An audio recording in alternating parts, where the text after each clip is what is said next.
We're actually going to be watching the Marvel 1943 trailer, which I thought was freaking fire. So let's do it. All right, so this is Marvel 1943. I am super hyped for this game.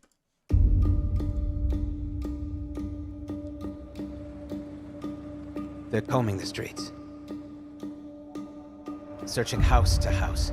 So this was revealed, and we're going to watch the presentation also on the Unreal stage. The technology that is on showcase here is supposedly in-engine. And if this is in-engine tech, it's insane what they have managed to accomplish. If they arrest you two, they will take you to their headquarters, and you will not return. I'm more concerned with the 6-foot cat man who's got claws that can cut through vibranium alloy. The facial technology that's being illustrated there, it looks like a movie. It's a movie, and it's all being done in Unreal. So they had the actors on set and everything, and it's just so cool.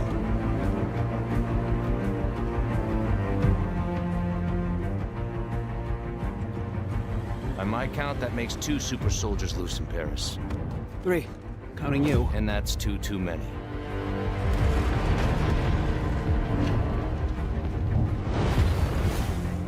Some of that looks like gameplay. Like, to me, like, this looks like this could be actual gameplay of the game. I'll be there before the sun rises. Before the Germans, before that American.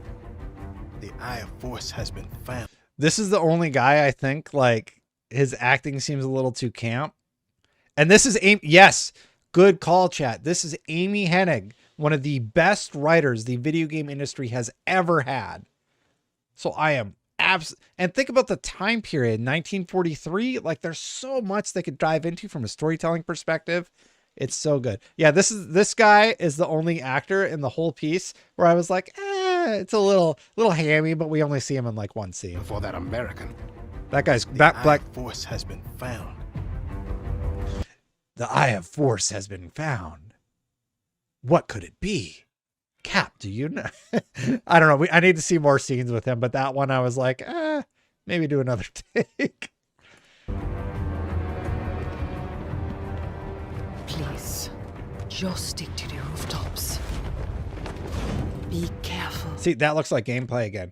It looked like it slipped from the cutscene, and this guy like nails the vibe. I'm really stoked. The Germans before that American. The Eye of Force has been found.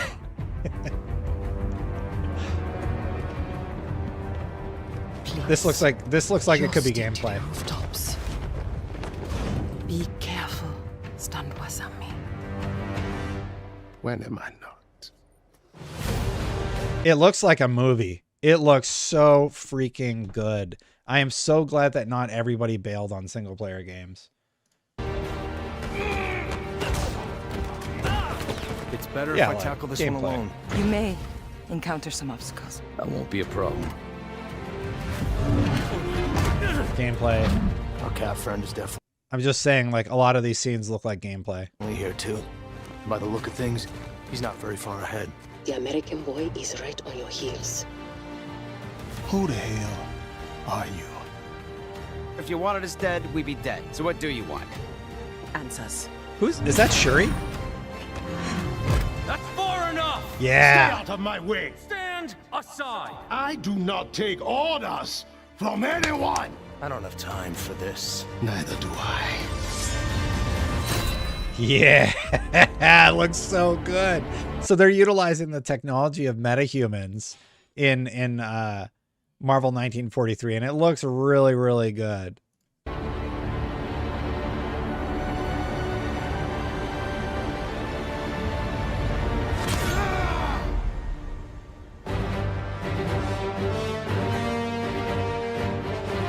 Okay, so it's not Shuri. Yeah. Okay, so this is like a different Black Panther than modern day Black Panther. This is before Cap got frozen in ice. So that's a good flag. So I don't know who this is. Is it T'Challa? Is that like the king's name, or is it like the last name? It's his father's father, probably, right? It's T'Challa's grandfather. Yes, that looks correct. And man, that actor is awesome. This actor is awesome.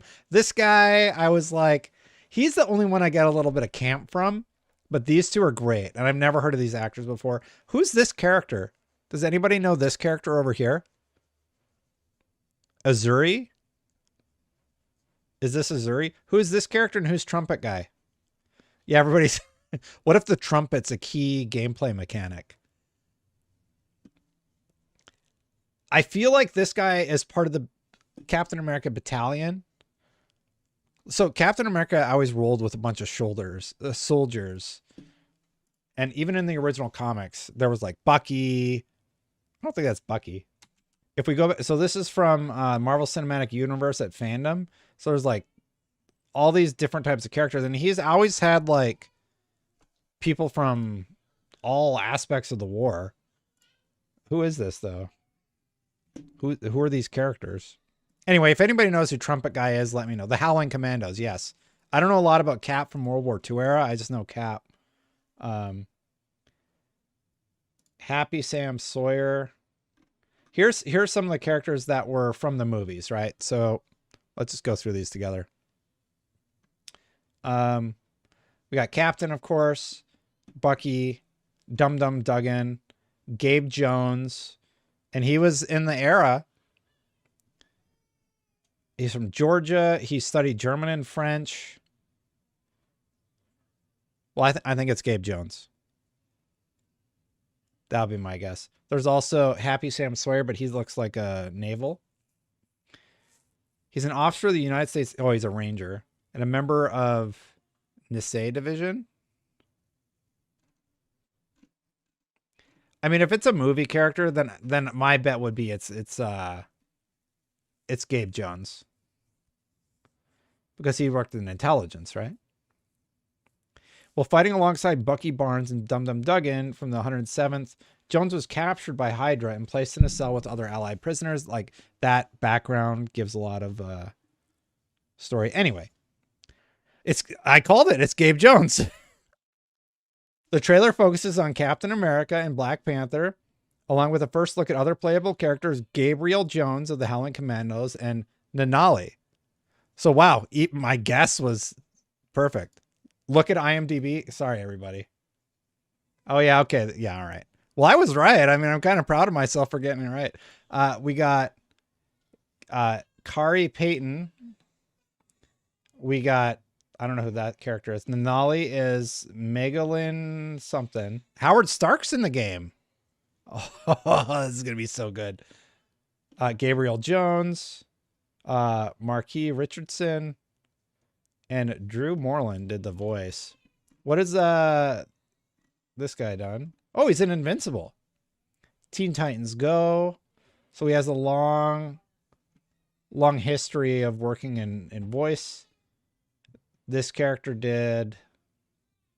She was in MK11. She's done a few video games. This guy has been in these films. Do anything jump out at me?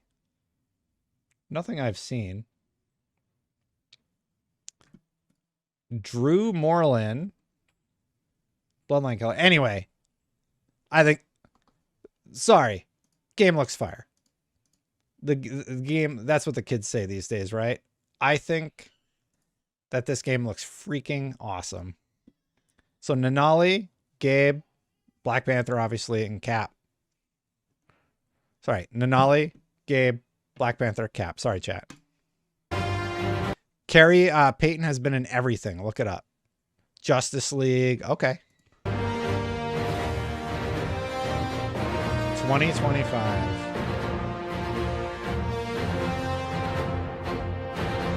Is there a stinger? No, no stinger. And I gotta watch that Ants Canna video. We're not doing a reacts to the Ants Canada episode where he got infected by mites, but if you don't watch Ants Canada, you absolutely should. What's going on here? It's my pleasure to introduce one of the greatest storytellers in video games, my good friend, Amy Hennig. Amy, come on out. Buddy, finally Awesome to see you here. Thank you, Kim. And look, we are so excited to finally show what we've been working on at Skydance New Media. And I just got to say, I am so proud of what the team has accomplished. My God. It's incredible. Right. Amy, I'm sure the audience is wanting to know more about your game and the team. Can you tell us about it? Sure. Well, as the trailer hopefully illustrates, we are creating a story-driven World War II era Marvel action-adventure game with an ensemble of playable heroes. But here's what's important to note. People might not think this. This isn't some custom demo that we made just for this show. That's our game. That is your right? game. All the sequences you just saw in that trailer are all pulled right out of our game, running real time in Unreal Engine 5. All those are in game. Everything we saw in that trailer is in game. That's what she's saying.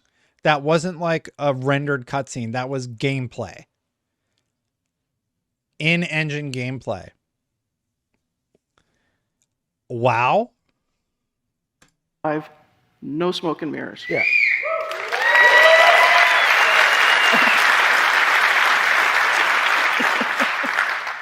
I'd expect nothing less from your team. Absolutely incredible. As with many of your past projects, you're really nuts. bridging the gap between films and games.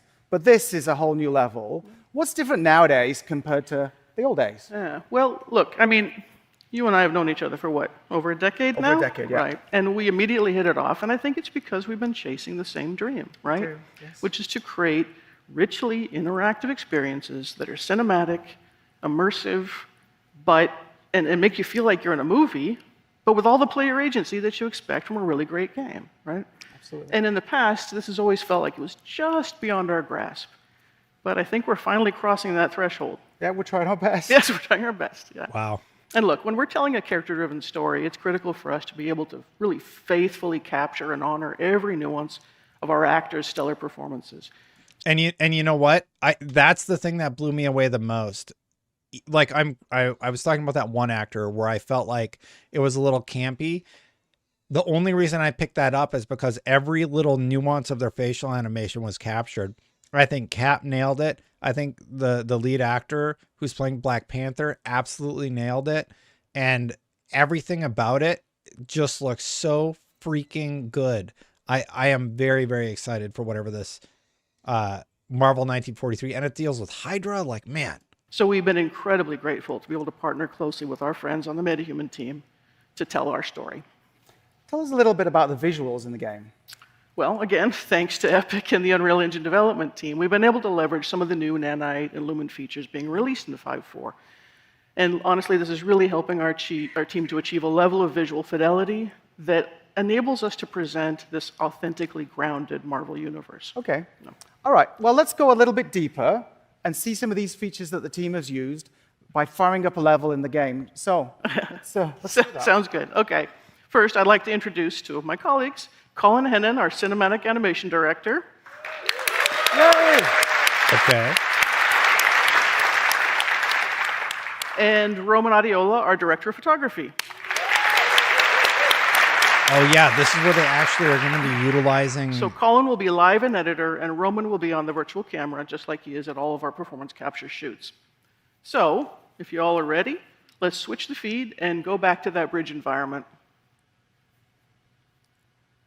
And let's see, yep, you're live, good, okay. So he's in engine, and he's utilizing this rig to move around while in engine to show off what their engine is capable of. That's nuts. So Colin, let's boom down and take a closer look at this environment. So to create a really immersive game experience, the characters and environments have to work together harmoniously. We can't just drop believable characters into a less than convincing world. So we need to start with authentic and densely detailed environments as the setting to our story. The snow looks And so look, good. because part of our story is set in 1940s occupied Paris, we needed the world to have a really believable and visceral level of detail and grit, as you can see here. So, Roman, why don't we focus on the ground here for a bit? Yeah, let's look at the dirt. Now look at that. That's an amazing amount of detail. It would have been nearly impossible to get something this complex to run in real time without the new features in 5.4. Think about what they're utilizing here to paint the picture of whatever's going on the ground. They got these twigs, they got the dirt, they got the water here. Like everything just looks so cool right now. Adaptive tessellation feature. So, whilst Nanite lets you create environments like you're seeing here of incredible detail, the memory requirements can become impractical to realize for such a level of complexity across a huge level. Without Nanite allows you to sort of like paint stuff on the ground and such. the need for lots of instancing. And we thought that was a challenge and we wanted to deal with it. So, Colin, let's actually strip this scene right down to the dirt so folks can see what we're talking about. So, Oh wow. see how simple this is? Relatively simple ground plane. Actually, let's show the triangle. I don't know if y'all find this interesting, but I find this stuff fascinating. I think it's so cool. Unreal Engine 5 is really, really neat. So you can actually see what's there. Just a few hundred triangles. Let's pop it back to the beauty render view. But with this new dynamic tessellation capability, we can actually displace that simple geometry and create new three-dimensional geometry. Somebody mentioned Gear 6. Yeah, Colin Penty kind of gave a nod and a wink about Gear 6, by the way. He's like, yeah, we can't wait to show you Gear 6, basically. Of the quality that you're used to with Nanite. With nothing more than layering tile textures and using shader logic, you can make incredibly complex effects. So instead of me trying to explain it, let's get Colin to show the magic, and let's see a transformation of this face. This technique allows you to see an unprecedented level of geometric detail, but it's also memory efficient and can be changed dynamically in the runtime of your game. So things like footprints or tire tracks or even supernatural effects, if you would want them, can be visualized. And just to show how this simple geometry has now been transformed, let's have a look at the triangle view again. There you go. What you expect from Nanite. So it's a really, really smart, interesting technique to actually get details into the games without crazy amounts of geometry. Let's switch it back to the detail view. Thank you. And of course, as you can imagine, this technology isn't just useful for the ground and for the ground terrain. It applies to every detail in the environment. I bet you the Gears team, like Colin Penty and all those people, have been helping with stuff like this, and they're going to utilize it.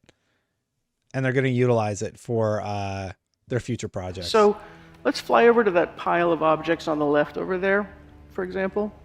And Colin, while we do, can you kill those headlights for me? Cool. Thank you. Okay, so imagine our challenge. Wait. We're trying to Colin. authentically recreate a harsh winter in occupied Paris. That means From that to every this prop, retro, right? every object, every detail, every rooftop needs to be realistically blanketed in snow. So now let's show how we can dial up the snow accumulation. The snow, honestly, was the first thing I noticed. The second I saw the trailer, I was like, that snow looks really good. I know it's a dumb thing to latch onto. Right? And of course, we can dial it back as desired. It's making me feel chilly, actually. Yeah, actually, it's a little cold up here. Or maybe it's just nerves. And remember... So imagine you can utilize this technology to take a scene and then like say, okay, well, like this much time has passed, so slowly let the snow amount increase and so that all the objects are covered. But then what happens if there's interaction on those objects? Of course, like Kim said, thanks to this technology, this is all actual geometry. So you can see how tools like these would really empower even a small team to art direct and set dress their environments dynamically. It enables our artists to create a series of layers in the environment and then build up the complexity, layer by layer by layer. Now, speaking of set dressing, let's go check out that fire barrel over by the watchtower we saw earlier. Yeah, that's the one there. And let's turn on a light to really illuminate the smoke coming out of the barrel. Thank you. Look at that. That's amazing. We could have never achieved effects this realistic in the past. Wow. So this is what we call heterogeneous volumes. In the past, effects like these would be done with particle sprites. Yeah. But that's kind of a cheat that often breaks down and can look flat. It's nice from afar, but far from nice, as we say back in the UK. So the smoke billows, I can't tell if it's a looping animation, but apparently this is all like created in real time. So yeah, this is on Unreal Engine 5. This is Marvel's 1943. Crazy so if we stuff. look at the glow of the fire as it dynamically illuminates the volumetric smoke, you can see that light transmitting through the volume. You can also see that the smoke itself is casting shadows onto the world, but I didn't also even think itself. about that. These volumetrics can also mix with more traditional. So it's shadowed on the bottom half and it's casting shadow down on the bottom. bottom left corner. Effects as well. So if you do want to put particles in there, fog, or even cards, you can do it. It all works in a unified way. You can run the simulation, the smoke simulation, in Unreal Engine natively if you want, or you can import OpenVDB datasets as sparse volume textures, resulting in film quality visual effects, volumetric visual effects, all running in real time that are totally responsive to dynamic lighting. Yeah, and it just looks incredible. Now, of course, all of this is just to help us tell our story, right? And the story is nothing without great characters. So let's head back over to the bridge and catch up with Cap. Now, an essential part of any character's persona... Oh, yeah, so this is the bridge scene again, but they took the cap off of the actor so that you could see the actor. See, Clay? Have a good one. A Marvel hero is their look. And it can be really distracting if the outfit doesn't look as realistic and believable as the rest of the world. So you can see Cap's leather uniform fits just like you would expect in real life with all the correct... If you see Cap in a vacuum, I'm not sure what to think about him, but when I saw him like in motion, he's a really good Cap, and so is the actor who plays the Black Panther. Material properties and the complexity of creases forming as he moves. From a technical perspective, this is where we can effectively utilize machine learning. We can set up and run complex simulations in a package like Houdini and import that data into UE. We then use this to train an ML model, producing film quality deformations that run in real time. But none of this matters without great facial performances. So let's bring Azuri, T'Challa's grandfather, and our Black Panther. Okay, so chat, that's what you were trying to tell me. It's Azuri, it's T'Challa's grandfather. Got it. Into this scene, this time with his mask off. But I know who you are, Captain. America's hero, dancing around in red, white, and blue underwear. That shield that you hide behind does not belong to you. So you are unworthy of it. All right, and as he pauses here, Roman, why don't you go in really close and really show everybody the detail that we have in these models. It's insane, right? Like, amazing. It's essential for us to retain every nuance of the outstanding performance that our actor, Kari Payton, brought to Azuri's character. What you just saw there were untouched metahuman animator solves. So working with the metahuman process, we've been able to honor our amazing actors' performances and faithfully transform them into equally powerful digital performances. Now, of course, it all starts with the actor's talent, and we're fortunate to have two of our cast with us in the audience today. So I'd like to introduce Drew Moorline, who plays Captain America. Yeah. Yay! Not deep fake. It's so good. Yeah.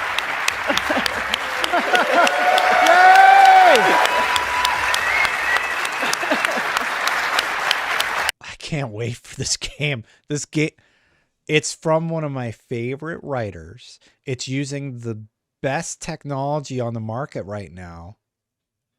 I'm very, very stoked for whatever this game ends up being. And Kari Payton, our Black Panther. See, they hug. They're friends. They're not really fighting. It's all good. And of course, I want to take this opportunity to thank them and the rest of our wonderful cast for going on this incredibly crazy journey with us. And now, as a special treat, let's take a look at the entire bridge scene that you saw earlier. But this time, we'll keep Azuri's mask off to really showcase what we can do when all this incredible talent and all these amazing features come together. Retro says in 2025, we're getting GTA 6 and this. Like, 2025 is going to be a year. Wow. But remember, this is running entirely in real time. Awesome. This is in engine. That's far enough! Wow. I'm here on the business of the United States government. Yours is not the only business here. Stay out of my way. Stand aside! I do not take orders from anyone. Turn around, boy. Go home. Look, pal, I don't know who you are. But I know who you are. Captain. America's hero. Dancing around in red, white, and blue underwear. Says the man dressed like an overgrown house cat. That shield that you hide behind does not belong to you. Got him with the house cat. You are unworthy of it. I don't have time for this. Neither do I. They got to have their breakfast. Yeah, let's go. That game, I am so sold on this game. It legit looks like a movie. Absolutely. It looks so good. I can't All in believe engine, and just to show there's no cheating going on, hey, Colin, can you show the editor and the sequencer timeline? So it really is running on Unreal Engine. We don't cheat. Yeah.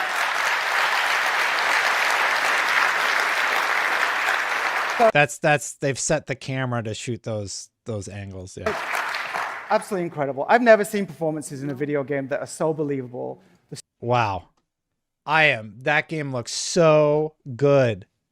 Do you think Amy Hennig will finally have a game that doesn't get canceled? I hope so. If you don't know, like, yes, I always talk about Legacy of Kain. She also like worked on Uncharted. So if you're wondering about her, like what she has created, she's created masterpieces. She is one of the best in the business. And I can't wait to see this. Hey, if you like this channel, you can support by becoming a member. You can click that join button. I'm going to get out of here. In the meantime, if you want to check out something cool, you can check out this video here, and I'll see you for the next one. Bye for now, everybody.